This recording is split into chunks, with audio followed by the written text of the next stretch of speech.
Novabugs Friday Foursome video. It's been an absolute age since I've done one of these, but he's picked 4 favourite fighting games, and you have to exclude Streets of Rage 2 and Street Fighter 2, which is a bit of a bummer because Streets of Rage 2 would have been in my, well, would be the top game, to be honest with you, and that's why he's excluding them. So I'm going to go way back when to the very first fighting game I probably ever played, and you can maybe hear the sound effects in the background there, and that is, it is The Way of the Exploding Fist on the good old ZX Spectrum. This game was absolutely awesome.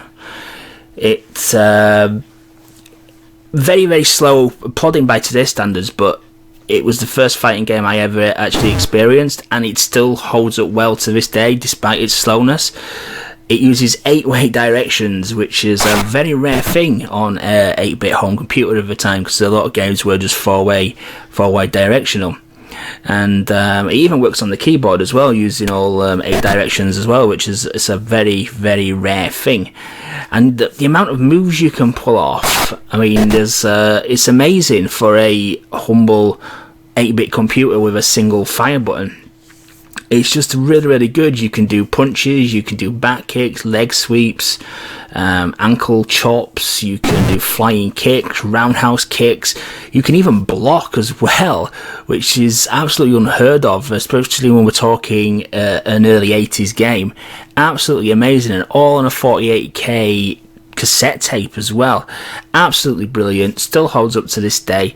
Probably was surpassed by IK Plus, but never really liked the IK series. I always thought the speed of them made them less tactical and more arcadey. Well, this is a true tactical fighter and should definitely be experienced. I'm a bit biased, but I think the ZX Spectrum version is the definitive 8-bit version in this game. Obviously, other people may differ on that, but it's still an amazing game on whatever format you do play it on. So my next pick is Target Renegade on the ZX Spectrum. This was an absolutely amazing home game. It's far superior on the Spectrum simply because it's simultaneous 2-player. The Amstrad and Commodore 64 games was criminally only 1 player. And graphically and gameplay wise, this just plays so tight, it's unbelievable. The moveset is amazing, the weapons are amazing, the locales you go through are really good. There's very little colour clash apart from on the final level, which is a horrible kind of greeny background.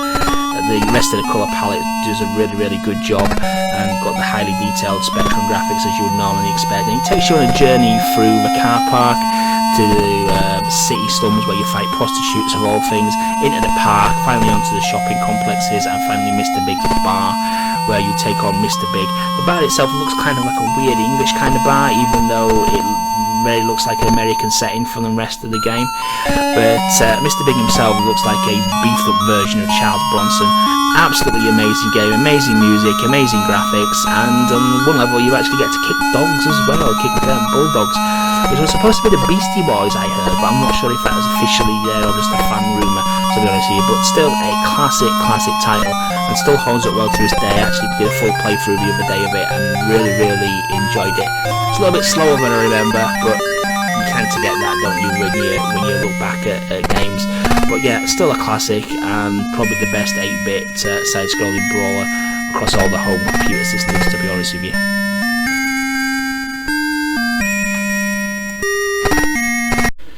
Right, on to my next choice. We're moving into the 16-bit era now. The Sega Mega Drive, or Genesis if you was in America. And I'm picking Teenage Mutant Hero Turtles, because God forbid we say the word ninja in the 90s. It's a dirty word and we're not allowed to say it. We did get to see nunchucks though, which was a progressive step forward in the 90s, but nevertheless we still had to call them Hero Turtles. Thankfully that's been rectified now. But yeah, this was the Genesis or Mega Drive version of Turtles in Time. It was kind of like reskinned, levels redesigned, and it was our version of the game. I'm not sure, and I've still not even looked into it, to be honest with you, why we couldn't get a conversion of Turtles in Time, to be honest with you. But there must have been some reason for it. Probably Nintendo, to be honest with you, but I'm sure somebody more knowledgeable will put in the comments why we couldn't have a straight port of Turtles in Time. But having said that, thankfully we didn't, because later on, after the 16-bit era had way gone, I actually got a Super Nintendo and played Turtles in Time. And to be honest with you, I prefer Hyperstone Heist. Other than the great, was it Mode 7 effect of flinging the Foot Clan, or the Foot Soldiers, into the screen, which was amazing. The game design, I think, was miles better on Hyperstone Heist. I thought it was a lot better. I thought it controlled a lot better. Just really, just a better game in general. But just my opinion. I'm sure everybody's going to stone me for saying that. But yeah, it was really solid game, and it was a fast-paced fighting game as well. And I think it helped it being fast, because the Foot Clan were just simply coloured reskins of one another, with the odd occasional weapon thrown in. But yeah, really good game, apart from the cheesy last boss who could kill you in one hit with his turtle shrink ray. But yeah, really fantastic game. And Turtle games, unfortunately, have taken a nosedive of late. I was going to get the new one that came out, but having seen it, it's garbage. And hopefully Konami don't claim this video, because I'm showing footage of a, what was it now, 23-year-old game in there. But it realises if I do or I don't, fuck Konami. And for me, finally, fourth choice is what was the biggest evolutionary step in side-scrolling brawlers, to be honest with you, and that was Double Dragon, the classic Double Dragon. I think without this game, the side-scrolling brawler scene wouldn't have been as it was. This just brought big graphics, big characters on there, a massive amount of combat moves for the time as well, fast-paced action, cracking music, and a brilliant plot as well, and added other things like environmental hazards into the game as well. And classic two-player action, and obviously the iconic twist at the end, which saw the brothers pitted off against one another if you played in two-player mode, which was kind of like a fitting end to the game rather than the normal congratulations screen that you would have got. You actually have to battle it out for the girl, really. Would have probably been nice to ask, is it Maria, to be honest with you, but nevertheless the brothers turn on one another and fight it out to the death in the lair of the big boss character, who I think was called, quite funnily, Big Willie. I may be wrong there, but yeah, 80s for you.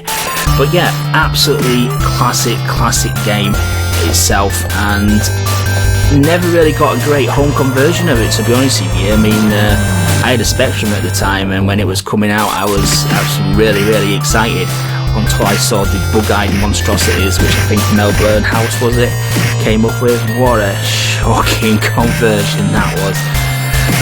But in home terms, my fondest memories of it come on the Master System version, as I actually got that with my Master System.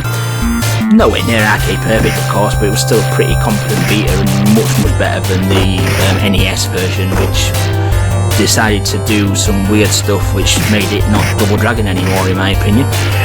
But yeah, but really good, and the franchise is still going strong, to be honest with you. There was a recent update of it a few years back, Double Dragon Neon, which was surprisingly good. If you haven't checked that out, I would certainly say do so, because it is surprisingly pretty good, to be honest with you, and harkens back to classic Double Dragon really, and introduces a very Skeletor-like villain into the mix as well, who will probably steal the show, to be honest with you. But yeah, back on this game from 1987, this was just amazing, and I was never any good of it in the arcade. I managed to get to the infamous bridge jump, which I've seen claim countless lives. I mean, it should be a simple jump, but they just threw it into the mix really, and it kills a lot of people. There's a lot of credits on there, to be honest with you. And obviously we got environmental hazards as well, in the form of the wall pillars and the stabbing statues, which were a royal pain in the arse.